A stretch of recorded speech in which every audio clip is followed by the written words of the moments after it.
This is a default jungle temple, and this is a giant version I spent weeks upgrading because the original kind of sucks. The only thing worse than a jungle temple though is a desert pyramid. Their design is super boring and they're pretty bland to explore. To fix this, I'm upgrading the design and building the biggest pyramid ever created in Minecraft.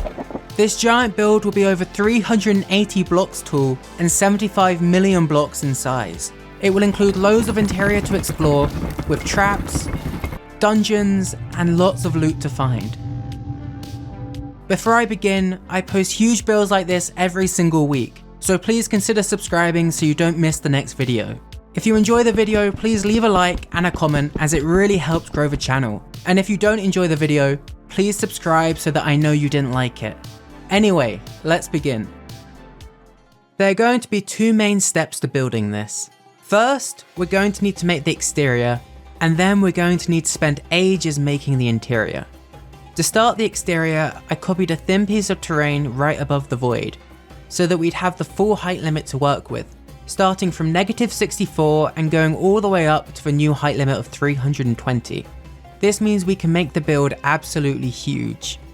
I couldn't find a desert big enough, so I decided to quickly turn the ocean into a huge flat desert, which I covered in a couple of dead trees, cacti and rocks. For the trees, I went with a very branchy look, using a mix of both fences and gates. I want you to keep in mind how big this area is, as I completely messed it up. I thought I'd made plenty of space to work with, but once I pasted down the base of the pyramid, it covered the entire area that I'd just terraformed. I expanded the area and you can tell just how big the pyramid is based on how glitchy it looks on camera. That's not my monitor, that's just the game trying to visualize that many layered blocks. I'll be working on thickening the terrain as I add details though, which should fix the issue. To give you an idea of the size, here's a pig in front of the pyramid. It's absolutely huge. You can only imagine how it's going to look once we start to add all of the details. I wanted to spice up the terrain a bit, so I added in a small oasis area. I didn't want to take attention away from the pyramid, and so I only added in one and kept it relatively simple, with a couple of palm trees. Seeing as I only made 2 trees, I decided to hand make each, using cocoa beans as coconuts on the top of the trees. I then added in a couple more rocks around the oasis, and I was done with the terrain. It was so nice to work on such a simple terrain after some of the recent projects I've been working on. And now we get to begin actually working on the pyramid. The first thing I did was switch the increment from going up 1 block at a time to 3, to help thicken out the pyramid and fix lighting issues. I kept it 1 block at the top though, to help add some extra depth and make it look slightly more pointed. To improve this pyramid, we're basically going to just be adding on a bunch of extra details and sections, keeping it symmetrical other than where the entrance will go. The first of these areas which I chose to add are some huge spikes which go on each corner of the pyramid. I'm sure there's a technical term for them, but I have no clue what they're called, but I know that they look cool in all of the inspirational art that I've been looking at, so I decided to add them. These go almost all of the way to build height, just being about 50 blocks shorter than the actual pyramid. Normally that would be quite a lot of blocks, but in this context it's really not much. As you can see, throughout the build I'll be keeping a very sand-based palette, also mixing in some endstone bricks as they look amazing next to sandstone, and fit the theme perfectly. I then began adding in some small arches along the side, and then I created these huge arched sections, which will line some of the edges of the lower pyramid. These will contain statues of the pharaohs, and so they need to be protected by the sun and under cover. Inside, I added in a basic floor design with some lighting to prevent too many shadows from forming. As per usual, these amazing statues were made by my friend Bobgeam, who also worked on a huge sphinx which will be adding out the front of the pyramid later. It's absolutely insane, so make sure to keep watching. I then copied the finished area around to the rest of the pyramid, to give you an idea of how it will look when finished. Moving on, I added in some small ramp designs using stairs as the ramps. With the scale of the build, they'll just look like some flat ramps from the ground level once we're finished. I also raised up an area on the side of the pyramid, adding in a bunch of columns along it, which holds up a pathway.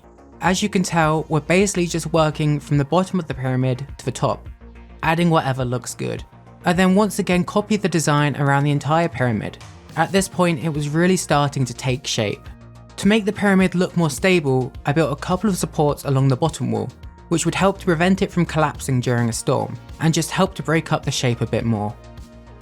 I thought a nice feature to add would be a section around the middle area which contains a bunch of tombs, which could be where workers who unalived during the building of the pyramid were laid to rest. To build these, I simply just made one of the tombs, adding in a couple of pillars and a basic support to attach it to the side of the pyramid, and I then just copied it along the entire building. In total, there are about 100 tombs added, which isn't ideal when you consider that about 10,000 people built each pyramid. Hopefully most of them stayed alive though.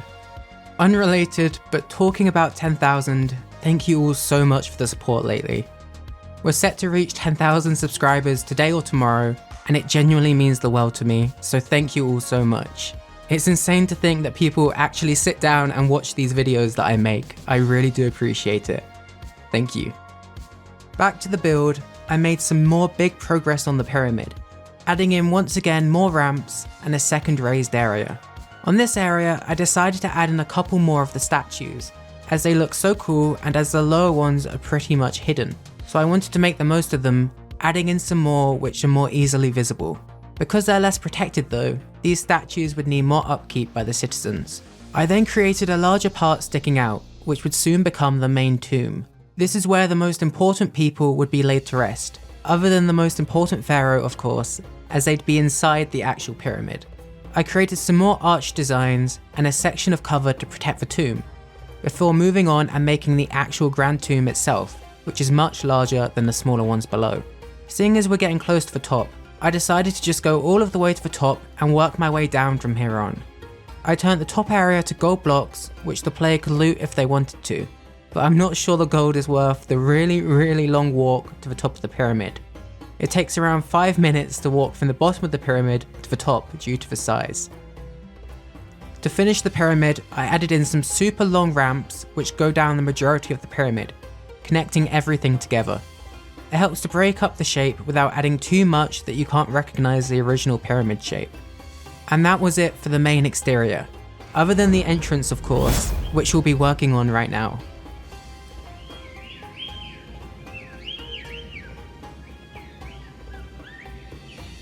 The first thing I did was clear out an area in the center, which is where the pathway to enter the pyramid will be. On either side of this, I added in these huge Sphinx statues that I spoke about earlier, which as mentioned were made by Bobgeam. I'll leave his Twitter in the description, make sure to check it out as he works on some insane builds. In the spot that I'd cleared out, I began work on some tall walls. To make the entranceway fit in, I'm pretty much just going to add in a bunch of tall walls all around it at different heights, with some pillars and basic decorations. This should make it look very grand and very intimidating to enter. I then finished the area by adding in a grand pathway up, and that was it for the exterior. Now we get to move on to the fun part, the interior.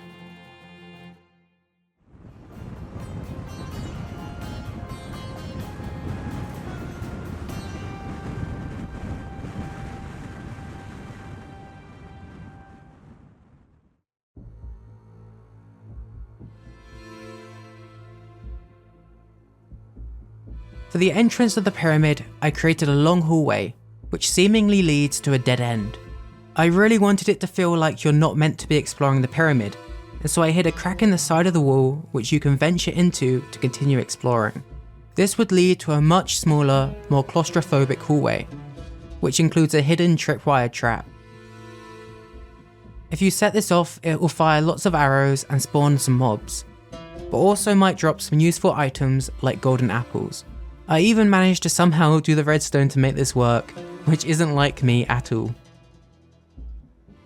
For the next room, I wanted to make a chamber with a grand staircase, which has a border similar to the one from Indiana Jones rested at the top of it, so anyone attempting to walk up the stairs would be in for a very heavy surprise. I kept the border very visible, so it would hopefully deter people from exploring further. Obviously, it wouldn't function in Minecraft, but it still looks very cool.